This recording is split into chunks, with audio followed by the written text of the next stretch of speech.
welcome to this event organized by the Tesseract Academy, how to raise money for your startup. We're very lucky to have Walid with us, who's a professor of entrepreneurship.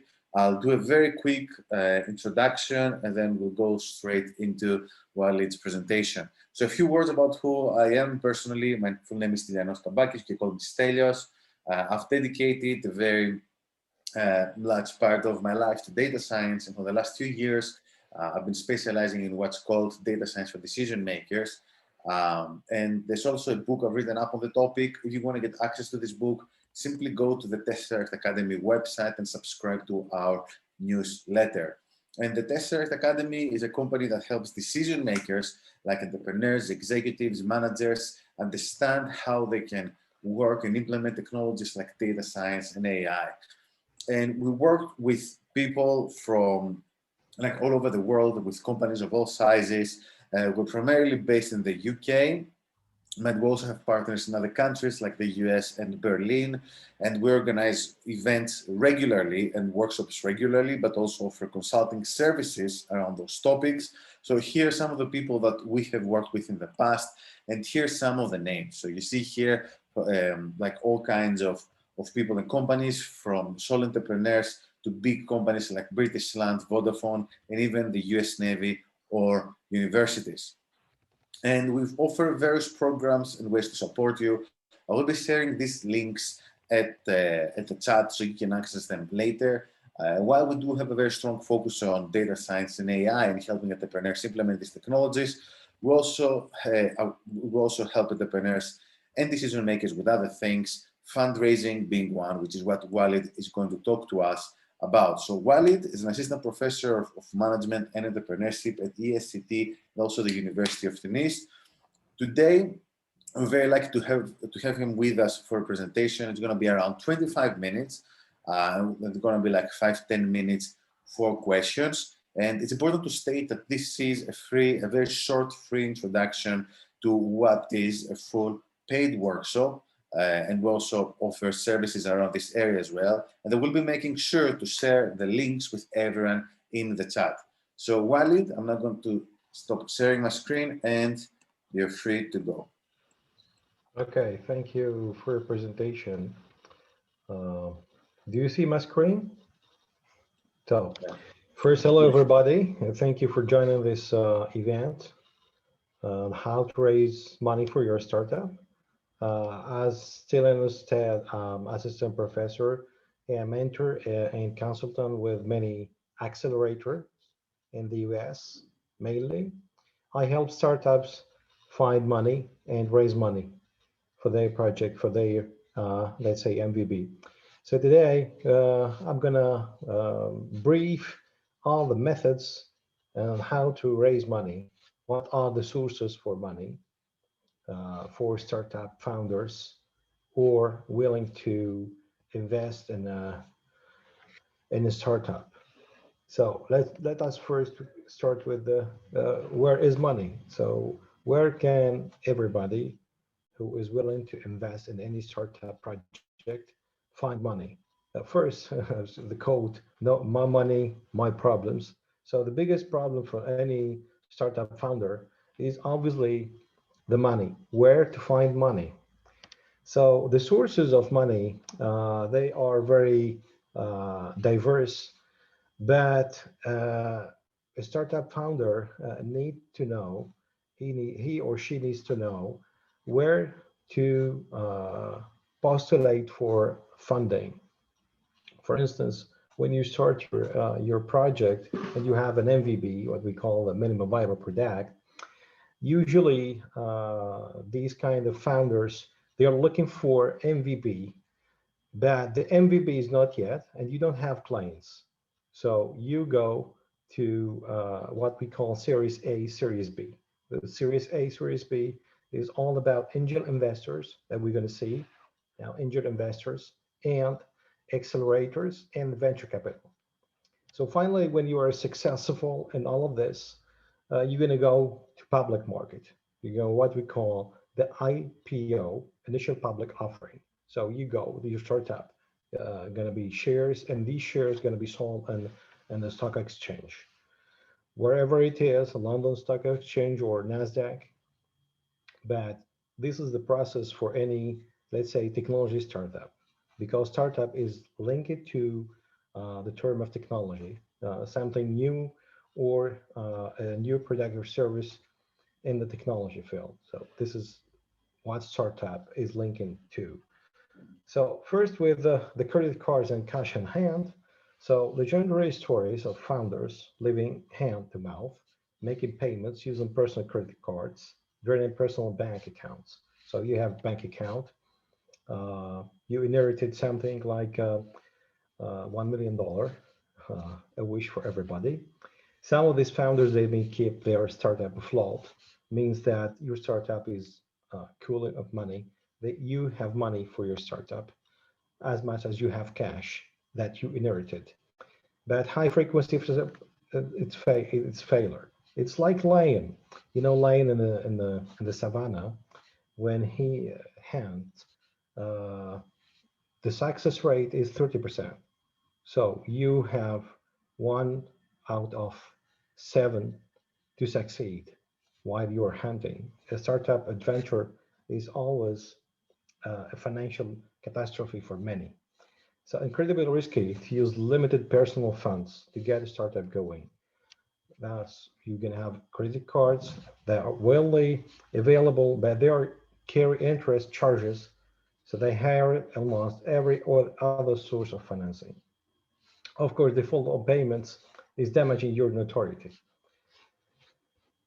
Then we have friends and family.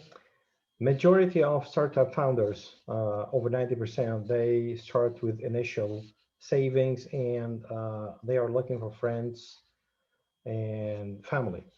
So the numbers suggest that friend and family investors backing startup would see no return because you get the money and you won't get it back.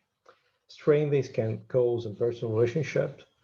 So successful companies also not a guarantee of a better relationship with these investors. Finally, it may be an obstacle for later VC. As I explained previously, when I started this presentation, that it's called in a finance arena, it's called the valley of death. When you go outside without your umbrella, securing your financial situation. Also, you have loans. Of course, nobody going to give you a loan since you don't have guarantee. So bank lending difficult, but you no profit on it. You're going to have in America, you can have SBA, the Small Business Administration, which deals with this kind of loans. Also, you have the crowdfunding. The crowdfunding, it refers to raising money for a project through small contributions. So from a wide number of people, most of whom have no connection to the project sponsors. Well, the benefits, the pros of this kind of funding is they receive funding for the project. So when you don't have access to loan, when you don't have access, we don't have to match friends or family support, financially, I mean. So you go to crowdfunding. This methodology supports act as a task or focus group. They are dedicated to projects like social entrepreneurship. Majority of these projects, they are based on social, non-for-profit projects and so on, such sort of funding. It is all about also community users or self-selected future follow-on contacts. All this without giving up equity, incurring debt, or relinquishing any degree of control in the company. So you don't have any control of company. It's not a share that you're going to buy, but you're going to participate but with no return on investment. So non-equity crowdfunding. Also, we have crowdfunding and non-equity crowdfunding. You participate, provide some efficiencies and lowering transaction costs. So while you go for loan, for instance, it's going to cost you to look for a loan, but looking for a crowdfunding, it won't cost you too much. So you need to figure out how to present your project and how to convince people to give you money for this project or for this cause. It's a cause project rather than a startup, really. Then we have the crowdfunding platforms. So funding is not geography constrained. So everywhere, just the basis, ubiquity of the funding. So anywhere, anytime. Funding is highly skewed. Funding propensity increases with accumulated capital. So friends and family funding plays a key role. Also, the information circulating in this kind of projects plays a key role. Funding follows existing agglomeration. So you're gonna have a set of people who are financing certain causes, certain startups, certain ideas.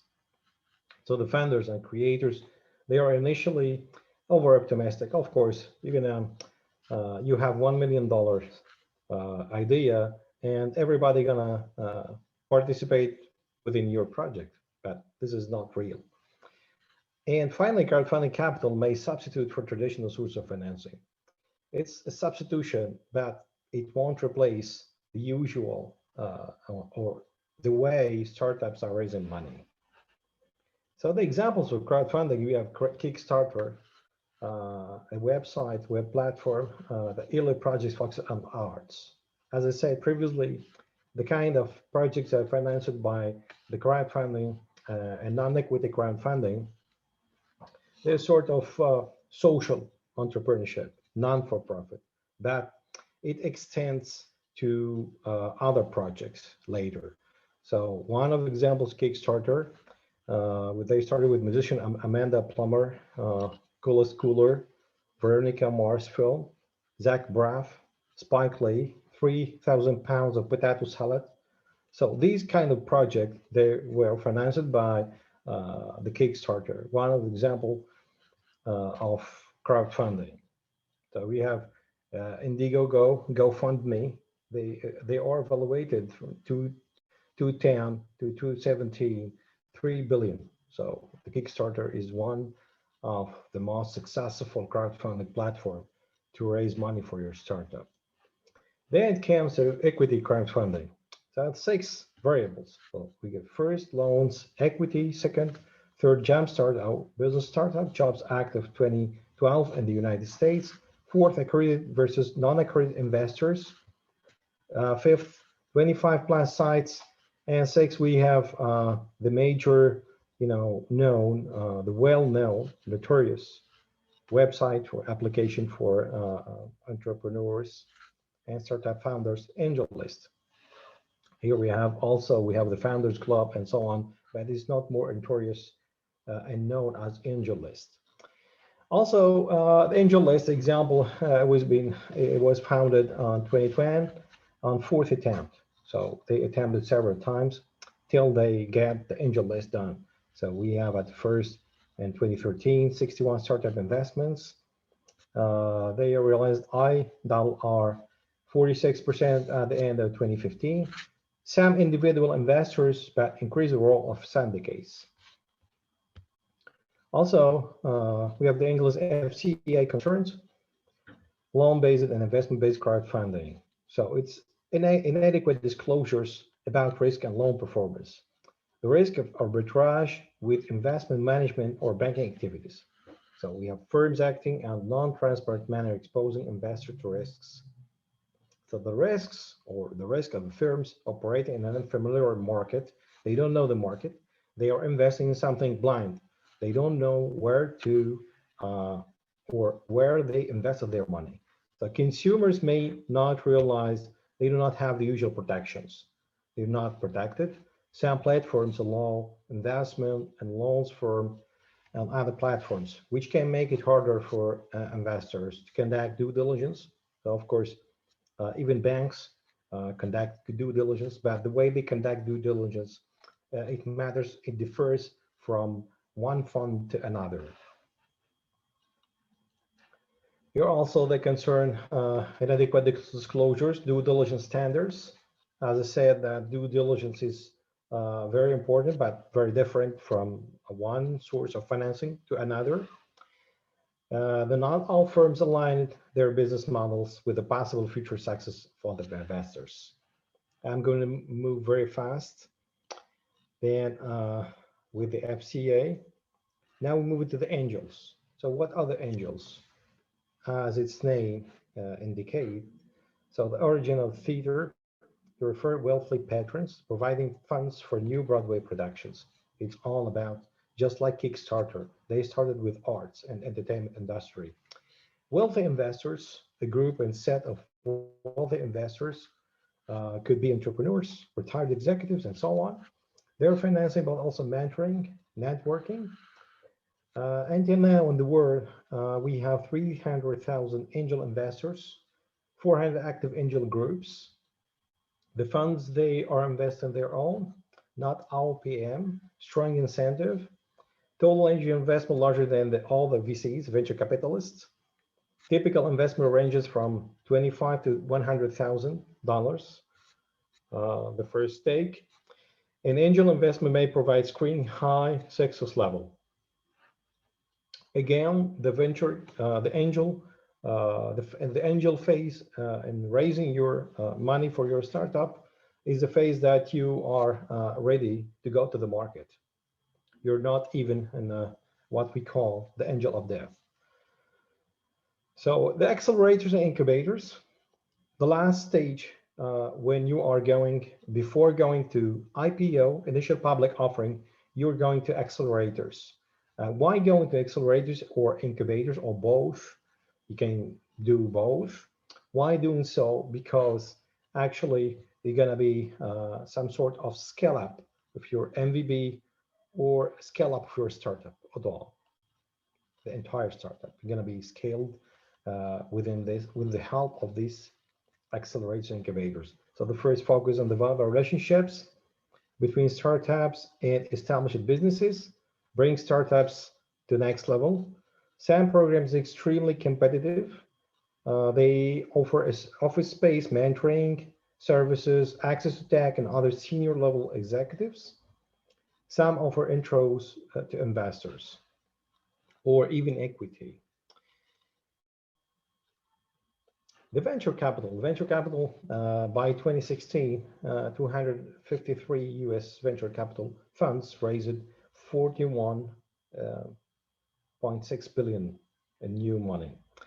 So also in 2016, VCs invested about $70 billion in almost 8,000 companies. Venture capital pooled investment funds which invest in early stage companies that have products and some sales. Of course, the first adopters of your product, and they have $5 trillion in assets. So the VC's management solicits capital commitment from institutional investors. This fund will have so much as VC Partners FinTech Fund 2017, and will have target size $100 million. Investors are called limited partners of the VC. The VC management company became general partner, and fee structure to GP, general partner, varies. Best standard is 2%.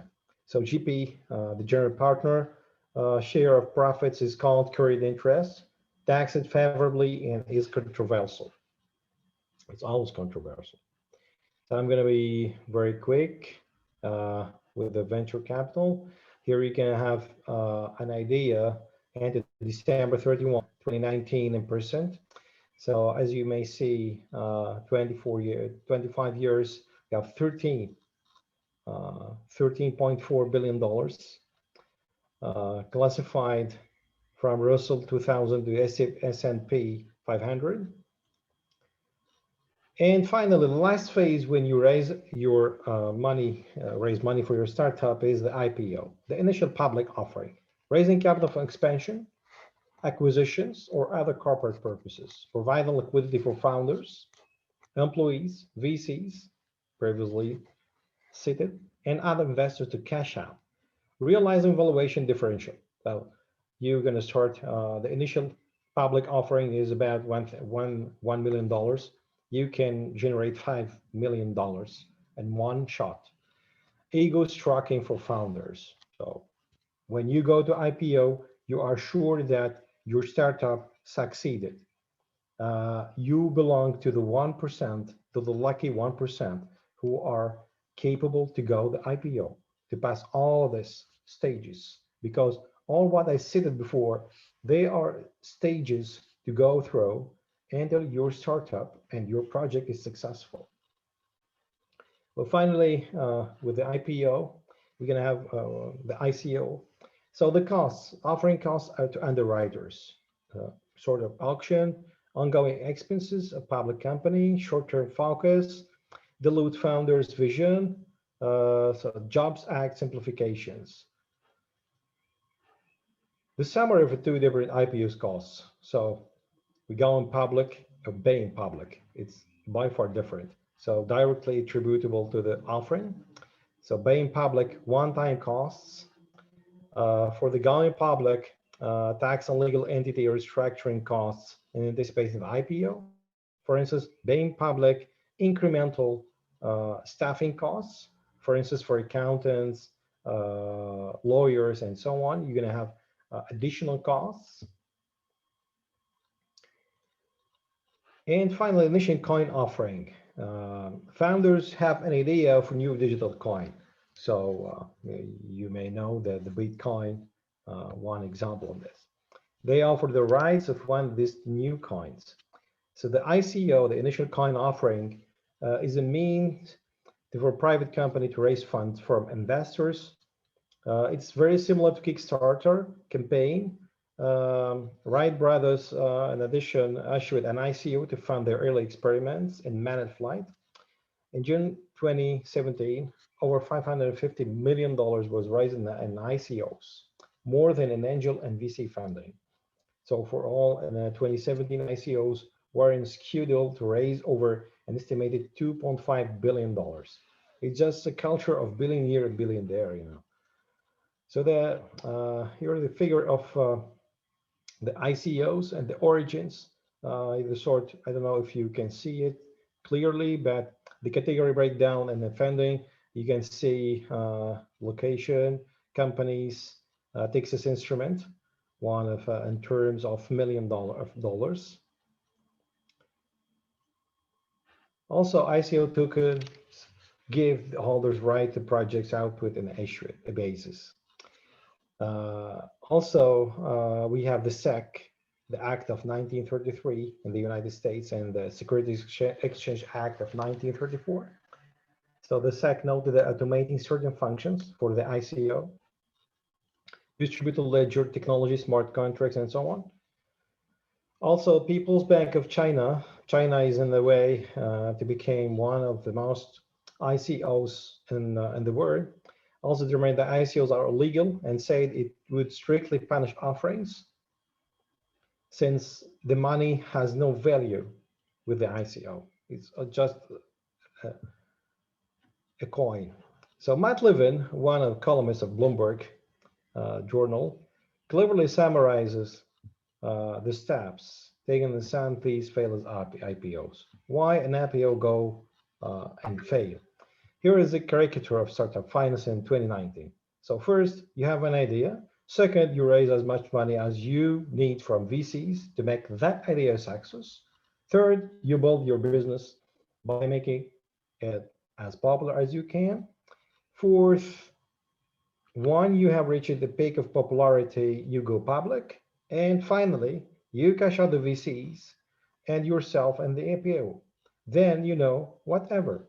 So it means that it is a success, but a success only in your mind. Thanks for your time. I'm going to answer your question if you have any. Thank you very much. Thank you, Walid. It was a very interesting. Drink some of coffee. Yeah, sure. I think for me the most interesting part was around VCs. I think that the VCs and the whole VC industry can seem somewhat esoteric to people who are raising funds and they don't have experience in this area. But it's very important to know that there are many numbers there. Like as to what VCs expect to see and what stage of development your startup should be in. And I guess the important takeaway around this is that the important takeaway about this is that those who are seeking to raise funds, and not only there are certain avenues, but I think there are also certain formulas, right? So when you're looking into, crowdfunding versus angel investment, you need to follow the right formulas, and this is what really the full workshop is about. And I'm just going to share the link to the full workshop again at the chat. And for those of you who are interested to join, note that the date of the full workshop is indicative, because we will agree a new date between Walid and the participants for all those who signed up, to make sure that it's convenient for everyone, right? So if you really in the workshop that you're put off by the date, don't worry about it. Just buy a ticket, and then we will be setting involved. May I speak a little about how to raise money? You mentioned the VC, but actually, you see my screen. These are 9 common ways for technology startups and startups like all how to raise money. But this is not about how to raise money, instead of where to find this money. So you may find with the stages, many startups, they don't know the stages, lifetime, startup lifespan is divided within this kind of financing. So for instance, when you start with the idea, you're gonna start with the credit cards, if any, friends and family, if any, and then you go to loans, and then you go to crowdfunding, and then the phase of life of startup, angel investors, accelerators. This is the second phase. After you raise money, let's say for Series A and Series B, and you succeed to generate cash from the money you raise it, so then you go to the IPO. The IPO is the success, is the criteria of success of any startup. So if any startup goes to the IPO phase, means it is success, but success is not always total, is not always final. So they have to adapt their offering to the market. So this is my point. That was my point. Thank you. Thank you. Yeah, I think that's a very good You have a point. question?